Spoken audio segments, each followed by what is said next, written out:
Hello and welcome. Today we're going to talk about how to use Microsoft Teams. Remember that your version of Microsoft Teams may look a little bit different than mine. I am using a Mac computer. If you're using Windows, then it'll obviously look different. If you're opening it on your phone or tablet, it'll look different. If you're opening it in a web browser, it's going to look a little different. Some of the tools and features may not be where they are on my screen, but they should be there somewhere. So you'll feel free to play around with Teams on your device to become familiar with it as long as you need to, so you know where things are. There's also lots of support available for you online. You can simply do searches for whatever it is you need to find. And Microsoft can provide support through a website with step-by-step instructions of what to do if you're experiencing any issues. Your teacher may be able to help you troubleshoot some of your problems, but because they're not using the same device as you in most cases, they might not be able to help as well. Microsoft Teams is used by the Hamilton Wentworth Catholic District School Board for hosting virtual meetings and, in your case as a student, virtual classes. Your teacher will share a link with you or will start a meeting in Teams that you, the student, can join and participate in just like you were in a normal, regular, in-person class. This video should be important to you because you are not only going to be using Teams in this class alone, you will be using it in other classes. And hey, you might even be using Teams in the future when you're done school. Follow along with these instructions, become familiar with it. It could help you later on. The first thing you'll need to do is get the application on your computer. You can download Microsoft Teams from the Microsoft website, or you can go to My Site in a web browser and access Teams through one of the applications there. The web browser version is pretty good, but you should definitely try your best to get the actual program itself on your device. Today, I am going to be using my desktop application on my desktop computer, my iMac, but you can use Teams on any number of devices. The first thing you're probably going to see on Teams if you haven't used it before is a login page. You'll be using the same login that you use for all of your Hamilton Wentworth Catholic District School Board websites. So for example, to get to your My Site page, to get to your LMS, you will need to use your username and password specified by your school that you can use at any school or board facility. So log into Teams using that information. Another interesting thing is that you are a student of the Hamilton Wentworth Catholic District School Board. You have access to Microsoft products such as Microsoft Teams or Microsoft Excel or Microsoft Word. These are all very useful applications, and you have free access to them as a student with the HWCDSB. Normally, you would have to pay for a subscription to use these products. So make full use of it now while it's free. Okay, you've logged into Teams, you have the program open, or you're in it in a web browser, but you're looking at it in some way. Take a look and you'll notice that it is divided into a left and a right side, or it's divided in basically two. On the far left, we see that we have options such as activity, we have the Teams itself, we have a calendar, and we have something called files. Head to the Teams group and we can see all of the teams that we are a part of. So you should see the class that you will recognize either by maybe course code, maybe your teacher's name. Something will be specified to you depending on the course or the class. On the left within the team, so this is my team for grade 9 science course, we have this course code here, the name of the team, a little icon picture for it, as well as some other options here to click on the left-hand side. These are called channels, and we have different content in each of them. On the right-hand side of the screen, you can see the content for each of these channels as we select. So almost broken down into two sides.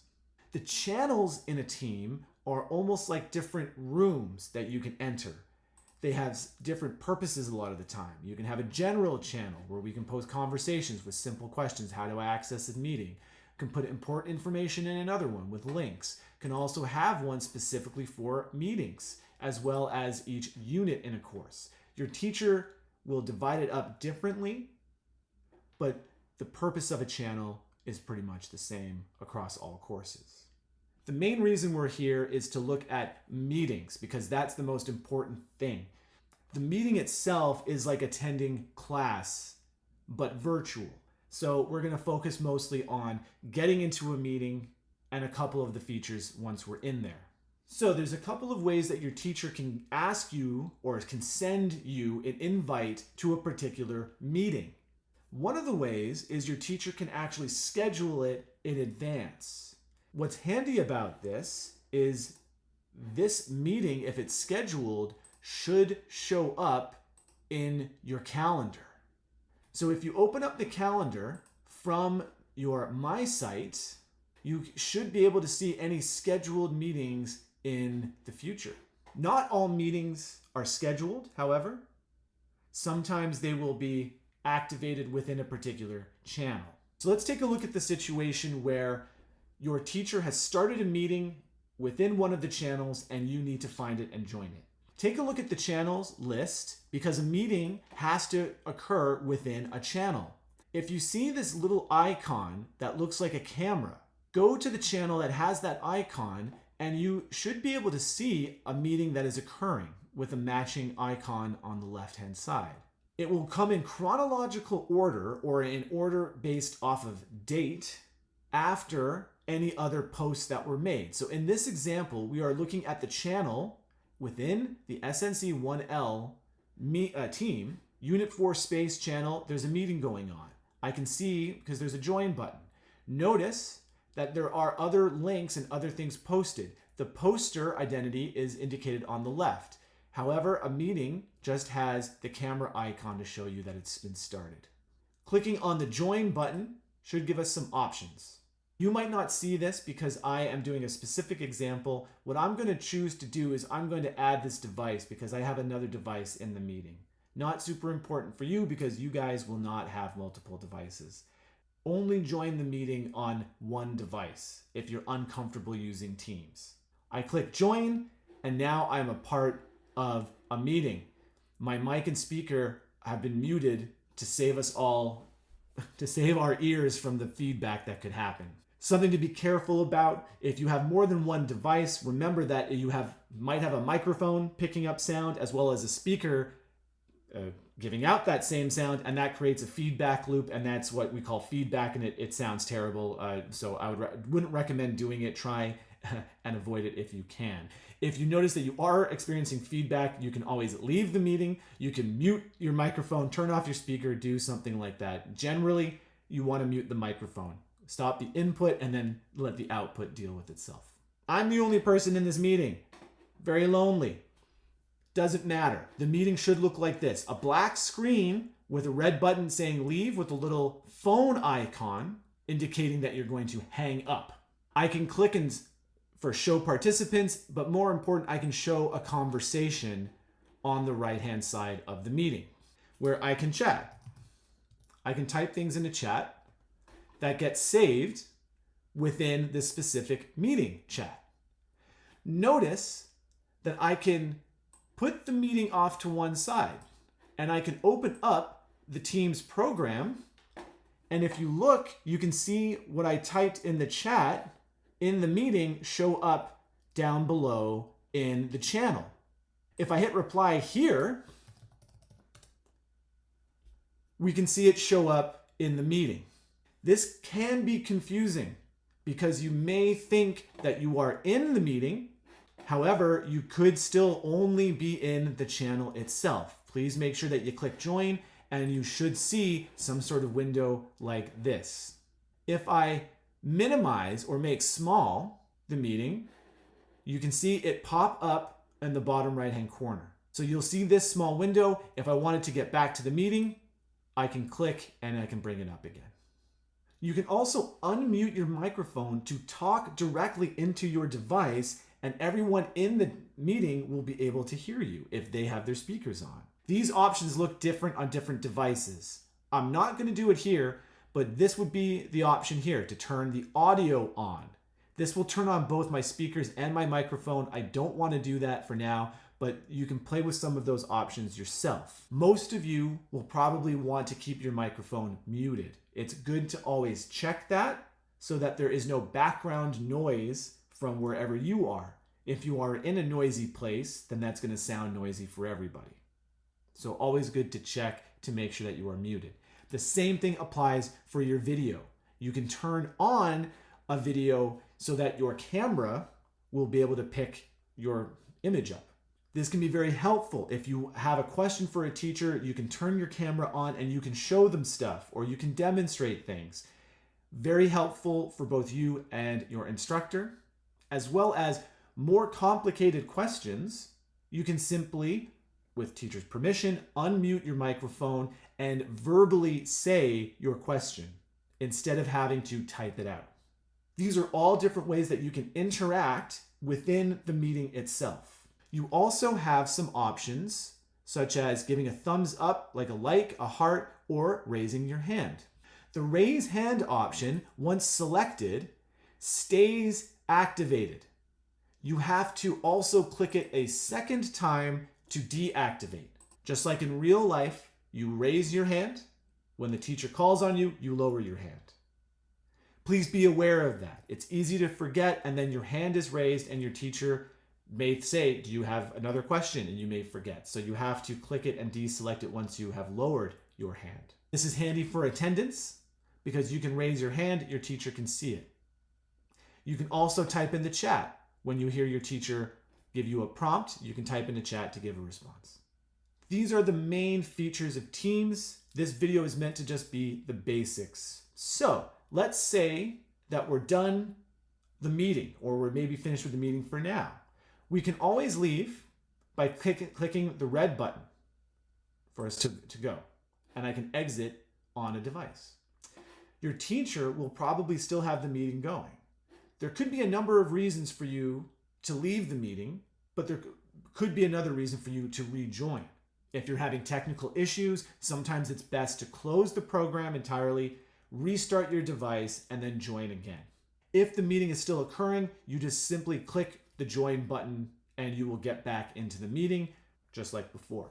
One thing to mention is that some meetings will have a lobby, a place where you have to wait for the teacher to give you access to the meeting. Your teacher can see who is in the lobby, and you may just have to wait until they admit everybody. Maybe they wait until class starts. Maybe they wait for other reasons. You won't be able to hear what's happening in the meeting while you're in the lobby, but you can type in the chat. Your teacher may record the meeting, or all of the meetings, or some of the meetings. This is usually because your teacher is giving a lesson in the meeting, and so they can record it sometimes so that students can access that lesson at a later time. If a recording is made in Teams, once it has started, it will be notified, or you will be notified, a notification will be recorded in the chat for that meeting. Once the recording has stopped, it will become saved as a video file that students or the teacher can rewatch. Also saved in the chat for that meeting. Looking at the meetings for my grade 9 course, you can see that they are all separated by lines based off of date. Each of these boxes with an icon next to it indicates that a meeting has taken place. And if I opened up the comments, then you would be able to see the recorded video with audio and whatever was shared in the meeting itself. When a meeting is ended by your teacher, the join option will disappear. We can see that the icon has disappeared from the channel name on the left, and the icon is no longer actively purple. The icon is just white, and it says meeting ended, and it tells you the duration of the meeting, and you can look it up by date. You can also see the recorded videos if any exist. So you can always go back and check any recordings, or check comments, or check the meetings themselves for any important information that you might have missed. All of it is saved within the Teams app itself. Another way that you can access Teams is through the browser based off of My Site. Clicking on the Teams menu will open it up in a web browser, and it will most likely ask you to open it up within the desktop. All of the similar features are there. If you don't have the ability to download the Teams app itself, you can always access it through your My Site. The key to finding a meeting for a class that you need to attend is usually just open up the Teams itself, find the team for the particular class that you are interested in, and look for what channel has the meeting icon in it. Another way that your teacher may be sharing this information with you for access to meetings is through a more permanent link that they could possibly post on the LMS or some other way that the teacher communicates with you. Here it looks like this. Here is a link to a meeting that I put on my LMS. And it has an actual link. Click here to join the meeting. This is an old link for a meeting that already happened. Sometimes your teacher may have just one link for all meetings that you will be attending. Or sometimes maybe your teacher will share multiple links. It is dependent on the person. Everyone has their own style. But it's no problem because you understand how to use the program itself. Therefore, you will have less issues dealing with links and accessing after you've watched this video. That's all we're going to talk about today. The main features of Microsoft Teams, what it is and how to access it, and some of the different features that you can use when you're in a meeting. The best way to think of a meeting in Teams is like a little classroom. Once you've entered that meeting, you have walked into a virtual classroom and you are now participating as a virtual student in a essentially virtual school. If you have to miss school for whatever reason, you can always join the Teams meeting.